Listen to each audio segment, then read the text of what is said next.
Hello, I'm making this video because I think it's a good example of what dogmatic thinking does to you.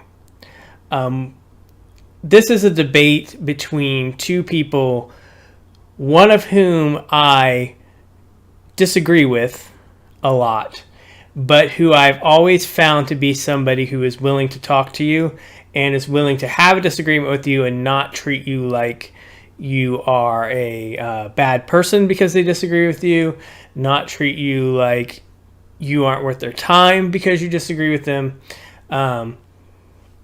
who is Noel Plum. Many people have criticized me for, defending Noel Plum as a person, even while disliking his views, because many people on YouTube feel a person's views are the end-all be-all of the person, which I would not argue they have no relation to the person. However, I don't think they're the end-all be-all of what kind of person they are. There are things such as the person's actions to take into account and other things. The other person is someone who I agree with a lot more, but this person, if you disagree with them on anything, they start to view you as subhuman. And that person is Captain Andy. Now, he misrepresents Noel Plum either intentionally or unintentionally, and interprets him in a way that he can easily strawman. Now, when I first came on YouTube, my goal was originally, because I noticed the atheists on YouTube, they had this tendency, they could see that religious people have this tendency to decide what they believe and then take the evidence and rearrange it around their belief. Yet they were unable to be self-critical and do this to themselves, because this is what you need to do to be an intellectual person, because everyone does this. Like, a lot of cognitive psychology has actually confirmed this, but there, at least since the 19th century, there have been people talking about like how human beings seem to do this. They seem to, like, reason seems to be the story that you tell yourself after you've already decided what you believe.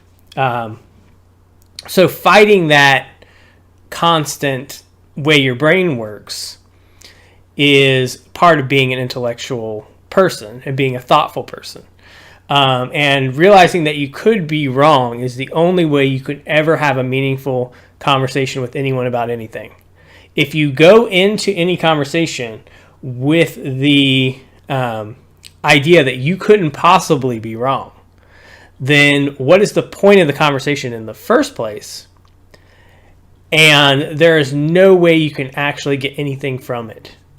Because what you're trying to do is just bludgeon the other person with your worldview. If they're trying to do the exact same thing, neither of you will get anywhere. That describes 90% of the interactions between people on YouTube.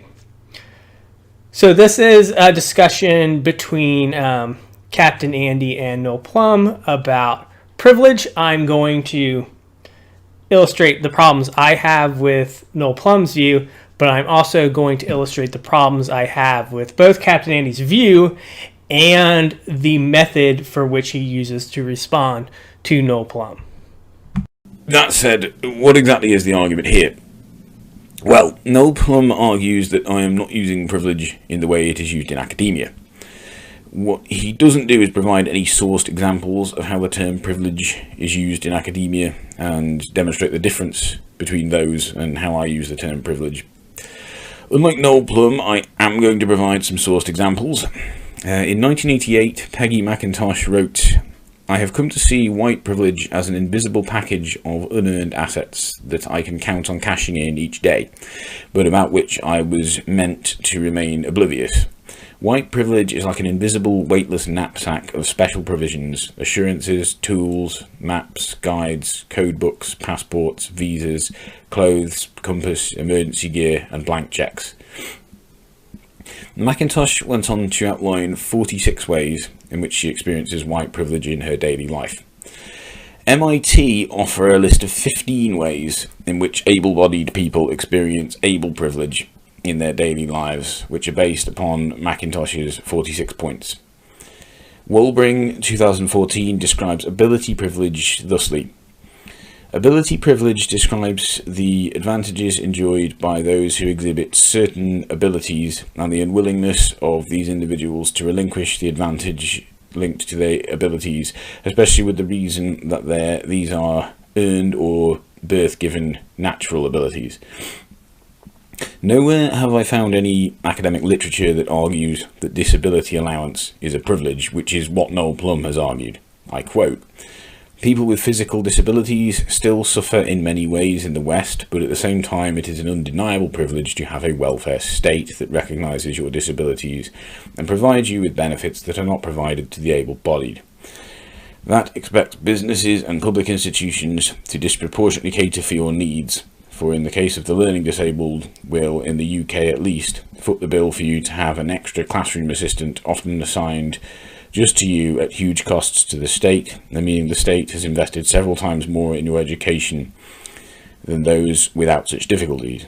And I'm not begrudging those things, just saying that they are huge privileges." I have a horrible feeling that Noel Plum's logic runs along the lines of disabled people have more resources allocated to them by the state than people who aren't disabled, therefore disabled people are privileged. If that's the case, then what Noel Plum fails to realise is that equality when it comes to social issues doesn't actually mean treating everyone the same. Now, what I find maddening about Captain Andy's response is this is largely a semantic argument. Noel Plum is using privilege in a way that Captain Andy objects to. And in fact, he uses the proper word when referring to it within that same sentence. Or the same paragraph. So what I would say to him is, you're using privilege wrong. The word you're looking for is benefit, because things given to you by the state are benefits. Or you could say entitlements if you believe that they're rights, except the word entitlement has kind of been spoiled in the U.S. by right-wingers because they use it as like a dirty word. But benefits are what you're given, your disability benefits. Now, Captain Andy, I will point out, never defines privilege. Never defines it. Now, I will define privilege the way academics define privilege. Privilege is something that you get by birth. And the way where privilege comes from historically, and if you would like a citation, I have an essay which is from 2 years ago. It's the concept of privilege, a critical appraisal. And in this essay, this academic essay, the author, the philosopher who authored it, argues something similar to Noel Plum, which is that people misuse privilege like Captain Andy. That is the actual argument he makes. He makes an argument that people like Captain Andy are misusing privilege. So there is an academic who not only would argue a view similar to what Noel Plum is arguing, but actually would argue Captain Andy's wrong. That's what I find kind of hilarious. But Captain Andy only delves into academic literature when he's looking for a stick to beat people with, as Noel Plum puts. He doesn't actually read it to engage with it. But the defining privilege, as to go back, it's something that you are born into. And the historical precedent that is named in this paper is that you are born into a nobility. So like that's how privilege was originally defined. Privilege was the nobles had privilege because they were born noble, and this was bestowed on them by God. Now that we have like social democracy and liberalism, we have lost that. And you have to look at something like when you're looking at white privilege, white supremacy is much closer to that traditional view of privilege that privilege comes from than most of the privilege like Captain Andy would talk about, because white supremacists explicitly state we are superior to other races of people, and sometimes they even say that that superiority comes from God. It's exactly what the nobility used to claim, that they were superior by virtue of birth. So that is really the definition of privilege, is something you gain by the status of your birth. However, most of what we would consider white privilege are things that the average person wouldn't necessarily be aware of, which is one of the things that Captain Andy is kind of pointing out, but in the most pompous way possible. And I would go and look at in the paper that I am using here. He actually cites McIntosh's essay. I now think that we need a more finely differentiated taxonomy of privilege. For some of these varieties are only what one would want for everyone in a just society, and others give license to be ignorant, oblivious, arrogant, and destructive. That is from the essay that Captain Andy cited. And it actually kind of contradicts what she says at the beginning, because she talks about it being like this pack of tools you get, the invisible knapsack.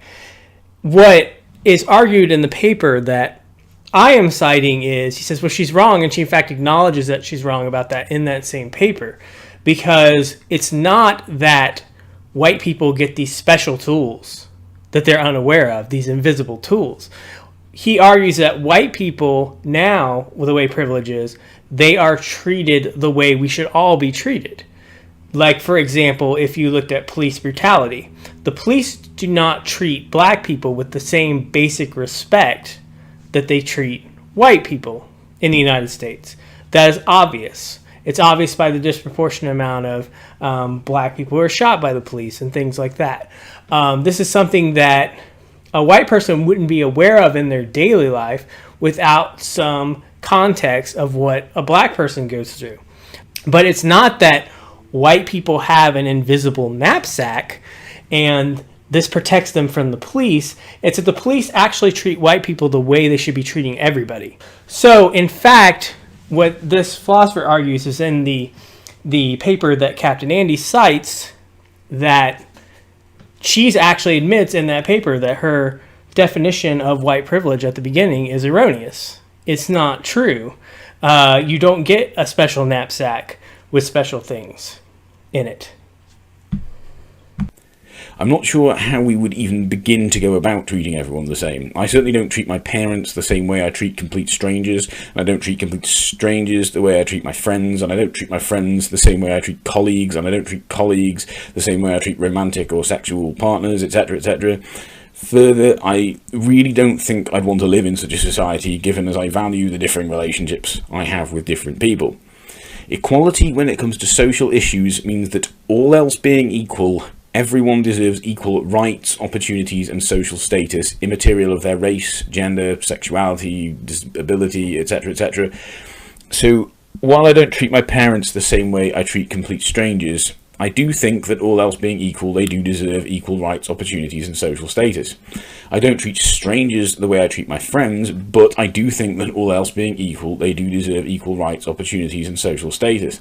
I don't treat my friends the same way I treat colleagues, but I do think that, all else being equal, they do deserve equal rights, opportunities, and social status. I don't treat colleagues the same way I treat romantic or sexual partners, but I do think that, all else being equal, they do deserve equal rights, opportunities, and social status. An important phrase to remember here is all else being equal. For example, in the case of students with learning difficulties compared to students without learning difficulties, all else is not equal. That is why allocating extra resources, e.g. learning support assistance, to students with learning difficulties is not privileging them, because without such resources they would not have the same rights, opportunities and social status as students without learning difficulties, specifically the right to an education and the opportunities and social status an education affords a person. The only way it could be argued that such allocation of resources was a privilege is if it somehow overcompensated and ended up producing a disproportionate amount of better educated students with learning difficulties relative to students without learning difficulties. But if that were the case, the solution would simply be to reduce the amount of allocated resources, not to withdraw them altogether. Also, Noel Plum presumably doesn't believe that, because despite his belief that disabled people don't deserve these extra resources, be they learning support for those with learning difficulties or access ramps for the physically disabled or whatever else, he still says he doesn't begrudge them these resources.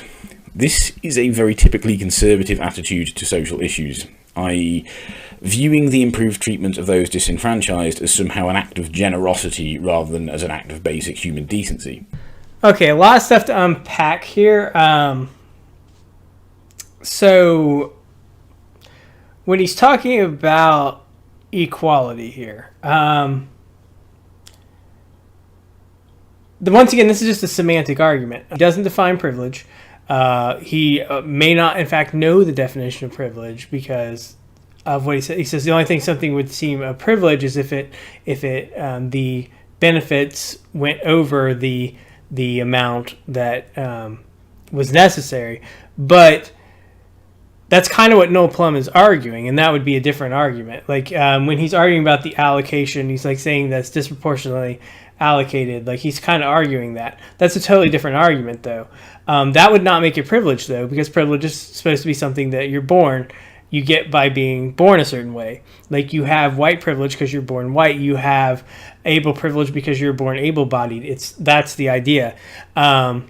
Those other peoples don't have those privileges for the same reason. They were born a certain way and society has certain discriminations against them. Or because they're a minority, they're not taken into consideration because so many people, don't need the things that they need, that in case of disabled people, that sometimes they just get overlooked. This is not a good thing.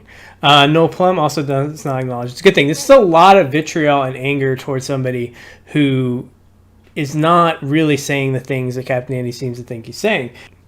Let me give you an example. There are people in Noel Plum's comment section that say things that Noel Plum never said in the video. One person talks about how they used to work for the disabled and clean up after them and stuff, and they would say that the disabled people get the benefit of their labor, that they would go and they would work for a living, go and clean up after the disabled people and take care of them and be a caregiver for them. It amazes me. I don't know if this is actually true, though, because it amazes me that someone who is a caregiver would actually have this attitude, but it's possible. This person says, I was a caregiver and they got my labor for free with no cost to them. Despite the fact that they were paid, though. They were paid as a caregiver. So he's saying that's a privilege, that they didn't have to pay for it. This is a very capitalistic, very right-wing way of looking at things. He's right, and Captain Andy's right about that, but that's not what Noel Plum seems to be saying. What he seems to be saying is he seems to say, look, we live in a society where you get these benefits. It says, so you should be grateful to live in a society where you get these benefits. That's what he's saying. Now, you can disagree with that. I understand disagreeing with that. I don't agree with it. I think it's true. That's what our society should do. It's progress. That's how we've gotten to this point. That's what we do. You are able to, become rich in a society because the society exists. The society prints money. If you had a barter system, you would be limited in the amount of resources you could get compared to a money exchange system because certain resources are not infinitely usable, such as food. Food spoils and things like that. So having money as a resource, is useful, provided by society. It's a note to honor a debt, and that benefits you through society. That's how it works. So it's a lot of complicated stuff here. Noel Plum is not saying things as horrible as the people in his comment section are saying. I can definitely tell the difference between what the people in the comment section are saying, which is actually what Captain Andy is accusing him of saying, and what he's saying. What he's saying is we live in a society where we provide people with these benefits. And he, as a taxpayer, pays taxes that provide these benefits. It's true what Captain Andy says. It's like he's saying that we're being generous in society by giving them this instead of basic common decency. But it's not the argument that other people are making in the comment section, which is these people get the benefit of my labor by being disabled, and they should be grateful to that. And they are actually more privileged than me. And I will show you why that's wrong. Because if you were a factory worker and you got in an accident and you were paralyzed from the neck down, you wouldn't be like, gee, I don't have to work anymore. This is great. I'm privileged now because I get a benefits check and don't have to work. That's why that's stupid right there, because you would not trade places with the person paralyzed from the neck down. That's how you know that that's not privilege, in addition to it not being something you were born with. And disability is one of the things where you can be born with the privilege and lose it, whereas you can't do that with white privilege and other things. This attitude is taken to its extremes by anarcho-capitalists who argue that there should be no state funding for the disenfranchised at all, and instead such people should be solely dependent on charity. Anarcho-capitalists are of course nothing more than greedy, selfish assholes who don't have to want to pay taxes. Noel Plum is not an anarcho-capitalist, as he is glad disenfranchised groups receive state funding. However, he does see it as a privilege, not a right. He seems to think such people should be exceptionally grateful to the rest of us just for affording them the same rights, opportunities and social status as ourselves. When we look at the difference between social justice, anarcho-capitalism and Noel Plum's philosophy, we see this. Anarcho-capitalism is where an elite gets unique access to rights, opportunities and social status. Social justice is where everyone has equal rights, opportunities and social status. Noel Plum falls somewhere in the middle in that he believes people don't deserve rights, opportunities and social status, and if they get them, it's therefore an act of generosity on behalf of the elite. The problem with this attitude is that however preferable it may be to anarcho-capitalism, and few things aren't, it's a system that still has an elite. An elite is still an unjustified form of hierarchy, however benevolent an elite it may be. If you see, as Noel Plum does, giving those other than yourself the same rights, opportunities and social status as yourself as an act of generosity, then you see it as something you'd feel justified withdrawing should you for some reason deem it necessary, i.e. to suit your own needs. This might go some way to explaining why Noel Plum voted for a political party that is currently doing just that. Such a system basically appoints certain people as arbiters of who gets what. For example, if you say something like, if I was to walk down the street and Captain Andy was in the gutter there, starving to death, right? And he said, no, please, I'm starving to death, give me some food. I'd give him some food, of course I'd give him some food, but it would be meat-based, okay, because he's a committed vegan. what you're basically saying is, you get to live so long as you live how I want you to live. If you've ever wondered why as many progressive YouTubers get on with Noel Plum as they do, it's because sadly their understanding of social justice is more akin to such a system. Now, I want to just say I don't disagree with a lot of what Captain Andy says there. I am a socialist. I am very kind of upset about how most liberals are just apologists for capitalism. That just, it annoys me. However, I do not dehumanize such people the way Captain Andy does. And I think, you actually, if you want to change people's minds, you have to have a debate with them, not simply tell them you are not the morally perfect being I am. And, you should feel ashamed for not being as morally perfect as me.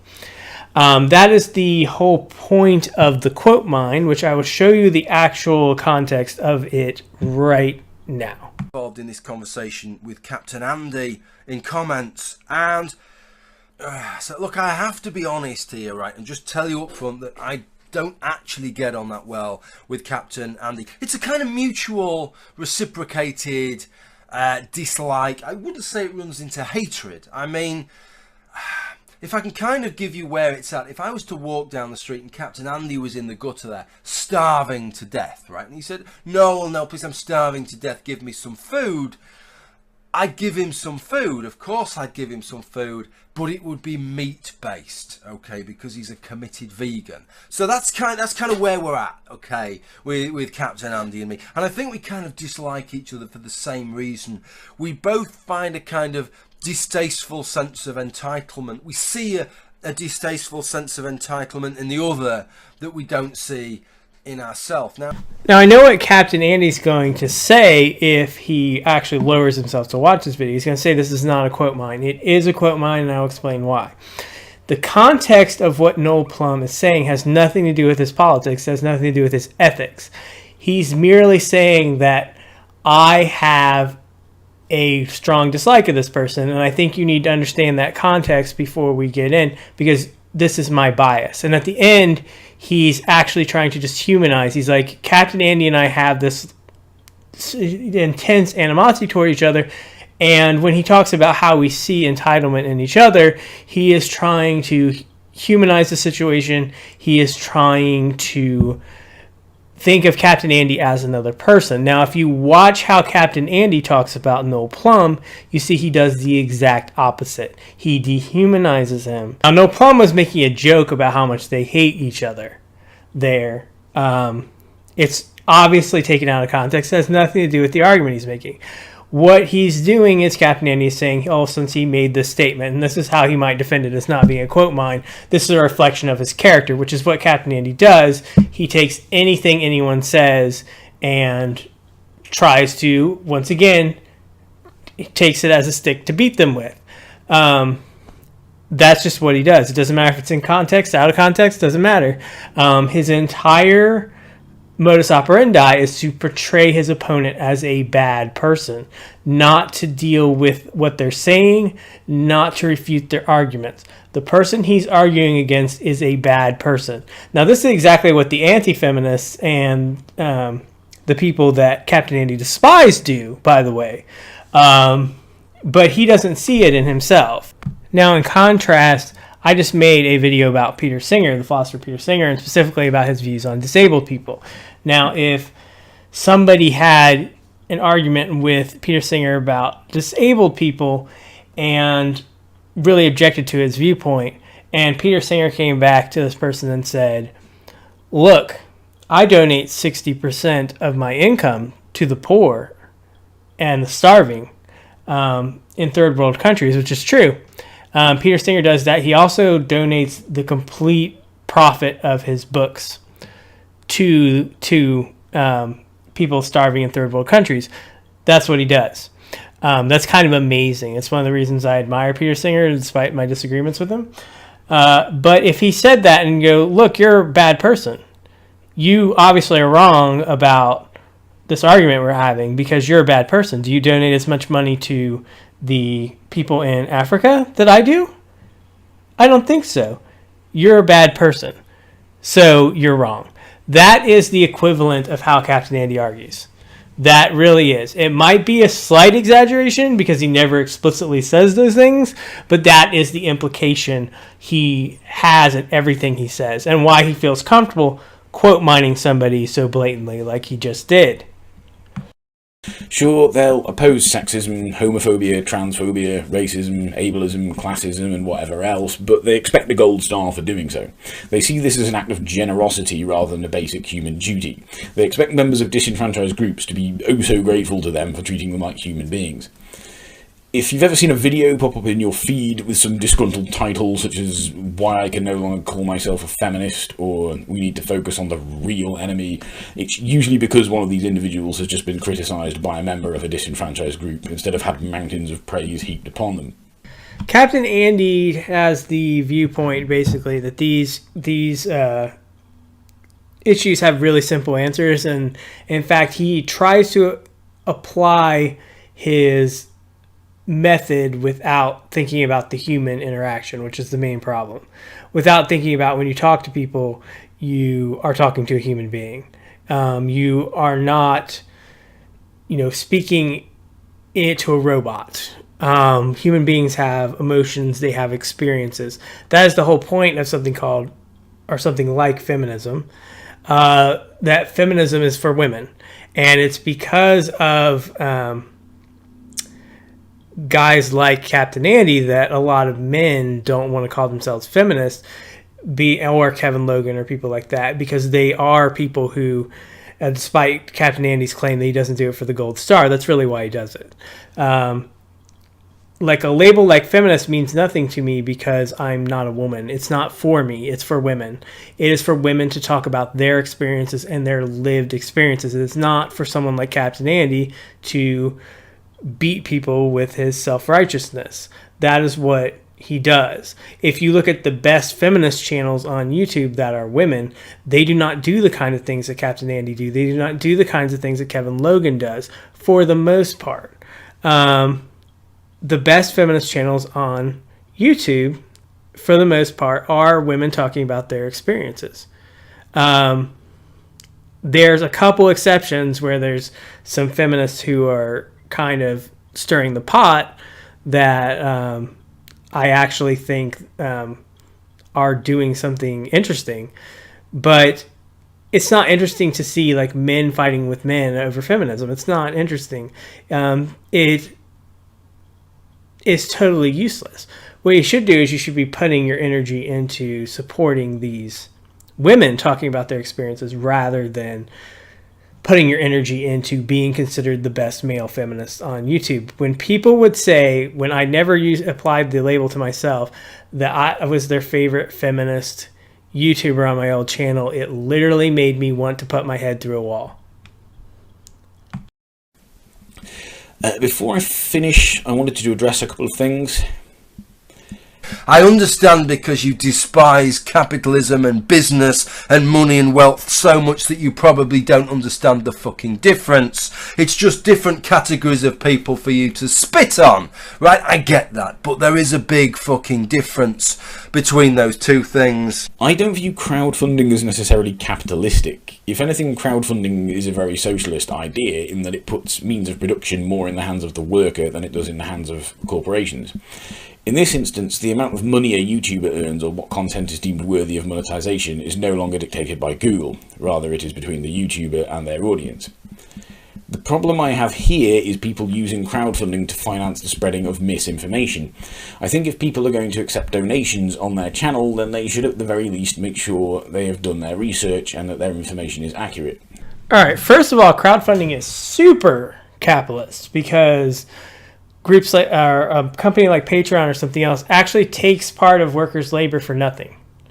All they do is they process the payment. They really take a cut. Like really, it's really only slightly less than what Google does. Google, like, you basically give them your labor, and they take like the majority of the advertisements and then give you a pittance. That's how it works.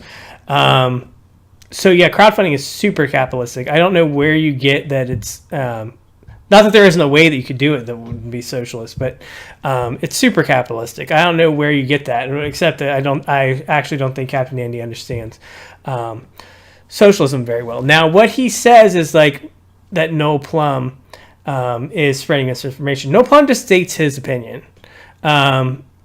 He's not doing what Thunderfoot does, which I wish Noel Plum would criticize Thunderfoot more. Thunderfoot actually does, quote, mine people. He spreads misinformation. He lies. If Noel Plum is wrong, it's because his opinion's wrong sometimes. People are allowed to state their own opinion. I actually think if you really examine Captain Andy's viewpoint, you end up with something that's very anti-free speech and anti-democracy, if you like really examine it. And specifically kind of hedonistic in terms of its ethics. But I don't think Captain Andy thinks about the foundational things of his viewpoints. But yeah, I think you do. I don't want to be one of those people like Dave Rubin who thinks, that everything's a violation of free speech. But like stating your opinion, like this isn't hate speech, like having a difference of opinion about privilege. So I'm offering in the link this essay, which is the concept of privilege, a critical appraisal. It is an academic paper that was peer-reviewed and published 2 years ago. It argues that the concept of privilege obscures the understanding of oppression more than it illuminates it. That's basically the thesis of the paper. I read it. I thought it was very good, even though I don't necessarily agree with it. My agreeing with it does not indicate my feelings about actually its quality, just as if I was a professor and my student wrote a paper arguing something that I did not agree with, but argued it very well, I would say it's a good paper. That is what Captain Andy fails to realize. This is an academic who argues things that are similar to what Noel Plum does. Like, because he is familiar with the academic literature, he's a trained philosopher, he is familiar with all the language and all that, he argues it more eloquently than Noel Plum does in a YouTube video. But I don't think a YouTube video should be held to the same standards as a peer-reviewed paper is. So if you're going to say, oh, Noel Plum is just so ignorant that he shouldn't express his opinion, this is a paper where an academic expresses something somewhat similar. He finds the concept of privilege to be, as Noel Plum finds it, somewhat a stick to beat people with, not really something that gets it across to people what exactly oppression is and the nature of oppression and how we can fight oppression. And he, in fact, argues not only that McIntosh's definition does not work, but she acknowledges it in her paper. Also, regarding vitriol. But the level of vitriol in Captain Andy's response, what that told me really was that, I just can't buy this idea. Maybe in academia, right, where words like privilege and entitlement are used, they are used in a more neutral context sometimes, and it's not used as a stick to beat people with. It's used as a tool to analyse the different positions that people approach issues from and how that colours their position, the kind of standpoint theory thing, right? But when it's used in social media, especially by people like Captain Andy who have very strong socio-political standpoints to begin with, bollocks is it not intended as a stick to beat people with. And that is why he doesn't like those terms being applied to groups that he champions, because he isn't using it in a neutral way, and he isn't intending it to be used in a neutral way. He is intending it to be used as a stick to beat people with. He is intending it to be used as a point of criticism. Whether or not I'm vitriolic has no bearing whatsoever on whether or not I'm right. So if someone is going to dismiss my arguments because I'm vitriolic, they are essentially tone policing me.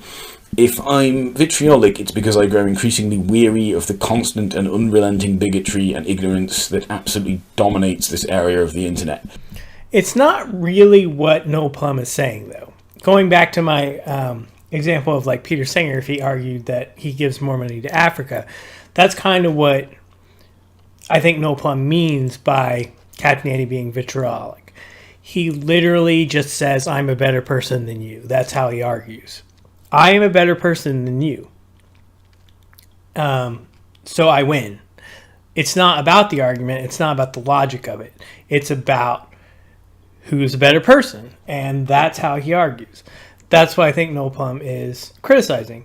Now, let's actually go and look at what Noel Plum said at the beginning of his video, which Captain Andy conveniently never cut to and responded to. Okay, so I want to talk about privilege and entitlement and whether that's used as a stick to beat people with or not, because I think a lot of us suspect that it is.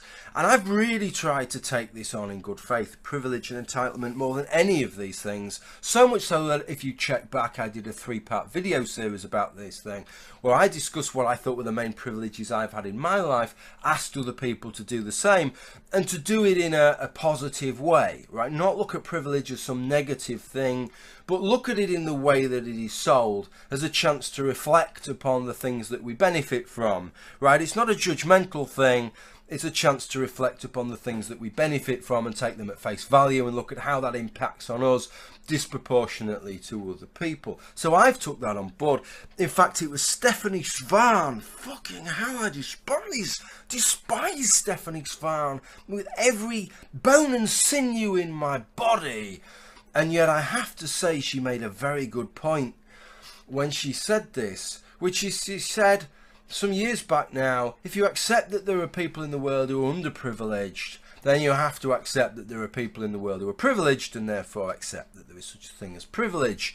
And I thought, yeah, do you know what? I can't really argue with that. That's absolutely right. So it needs to be taken on board, really. And I like to think that I've taken that on board. But nevertheless, despite taking on that board, there's that little thing wheedling away in the back of my brain there that says, Jim, you're getting taken for a cunt here. And here's why he feels this way. He's arguing with people who do not actually examine their own views, first of all, regardless of whether they're right or wrong. And they can't be self-critical. Like I said at the beginning of this, if you can't come in thinking that you could be wrong, then you're not going to get anywhere. Now, I've talked with Noel Plum. I think he is more generous debating with people than most of the people who I agree with on YouTube. That's what's kind of amazing. I watch them argue with other people and be unfair to other people. And it's a lot of like, with the so-called social justice warriors, it's a lot of like very broad statements, a lot of memes and slogans and things like that, that like if you even thought about them for a second would fall apart. Because there's not even wide agreement among groups. I remember I got in an argument with Captain Andy over gender identity, and he made like an appeal to the trans community, and I was like, the trans community acknowledges this, so therefore I accept it. And my response was, every person in the trans community, every single person, or was it a vote? Did they get a vote and then the majority, like 52% of the trans community, acknowledge this idea, and therefore I accept it? That is the level of intellectual rigor that Captain Andy applies to his views. Like literally, he's like, well, if the majority of a certain community believes this, then I believe this because I have appointed myself the protector of this community. And that's why dogmas like this and really strict ideologies like Captain Andy has are useless at the kind of thing he thinks he's doing, which he's not convincing anybody. He's not doing anything. Like having somebody talk about your experiences is much more important. And people would often criticize my old videos for like supposedly making these digressions to talk about. Sometimes I would talk about a scene in a movie or something like that. And the reason I did that is I was giving people a human element to understand the idea, like how you would feel. Because when you watch a movie or you read a novel, a lot of times you understand your own feelings and thoughts by watching or reading about made-up people expressing their made-up experiences. So when you're talking to real people, you want to talk about real experiences, and you want to talk in a way that finds the things we have in common. Captain Andy doesn't do that. And Noel Plum, I think, tries to do that. This is a very hard community to do that with. And he is one of the few people in this community who tries. He just happens to be on the other side. You can't see me use my air quotes, but he's on the other side, so he's the enemy, and therefore I can't be nice to him. Hello, ladies, ambies, and gentlemen. This video is a response to a video by Noel Plum called Privilege Just to Stick to Beat Us With Then. This video was directed at me, but oddly not a response to a video I'd made, but rather a response to a comment exchange I'd had with Noel Plum. I can't help but find it more than a bit cynical that someone who's been engaged in a comment exchange would suddenly decide to make their next response in the form of a video, especially if they have a much larger subscriber base than the other, and choose to link to the conversation in the description. This is not the first time YouTube atheists have tried to pull this kind of dogpiling bullshit with me. The Breakfast Club employed the same tactics with me a while ago. The reason I find this particularly despicable when YouTube atheists do it is because they are a minority group, which apparently is why they need a community that centers around being members of said minority group. Yet when they have no hesitation in using their popularity within the community as a way to assert and maintain dominance, and even more ridiculously in some cases to declare victory in arguments. Alright, this is from the beginning of the video. I wanted to use this here at the end because as you can see, he starts out by vaguely accusing Noel Plum of something. He's accusing him of making the video as a means of harassing him and dogpiling him, despite the fact this dogpiling has never happened. And then he just references another kind of dogpiling. Now, I witnessed this dogpiling from Peach and Dev Shell when it happened, and I defended Captain Andy at the time because we were friendly at the time. If it happened to him again, I would defend him, because in this case, what the Peach did, the Peach's video was awful. And what her video, the real thing that drove me crazy with the video is she said, I recognize non-binary identity, but I will not accept the logical conclusion that I should be inclusive to those people. It's a really odd argument, and people do this all the time. I have more respect for somebody who says there's two genders and there's no non-binary, and they make an argument for it. You have to accept the consequences of your view if you're going to say, I believe this. Like, you believe this. And that doesn't mean like it's not a slippery slope. You have to accept every single possible outcome from your view. That's different. You have to accept things that just follow from your view. If you accept that something is morally true, then you accept that you must act in accordance with it.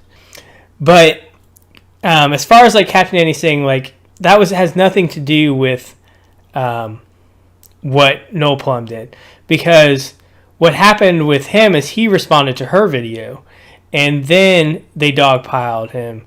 But it had nothing to do with them making another video. She didn't end up making another video until I made a video in response. So Captain Andy has totally rewritten that history. I was the one who pushed it to the point where everyone was making videos about it because I'm an asshole. Now, Noel Plum making a video, makes sense because it's a discussion that he wants to bring up to his viewers, and he wants their opinions, and he thinks it's worthwhile. And he does not ever say the kind of stuff about Captain Andy that Captain Andy really says about Noel Plum. Like, if you listen, like he says that they have animosity between each other, but he says it's mutual, and we have this hatred, and he even like tries to make sense of it. Well, he doesn't even call it hatred, but he tries to make sense of it. He like speaks about it in a very human way in order to illustrate the history they have together. But Captain Andy is just like, this is the worst human being who has ever lived. That is more or less his response to everybody. And if somebody made a video like that and they had like a much bigger subscriber base, then perhaps you might worry. But that's not the tone of Noel Plum's video is not super. I'll use the word that Captain Andy thinks is tone policing, vitriolic. It's not vitriolic. Captain Andy's video is vitriolic, but Noel Plum's is not. And I'll also just say, like, this whole thing of bigger YouTubers making video responses to smaller YouTubers, it depends on what they do, if they're encouraging harassment or not.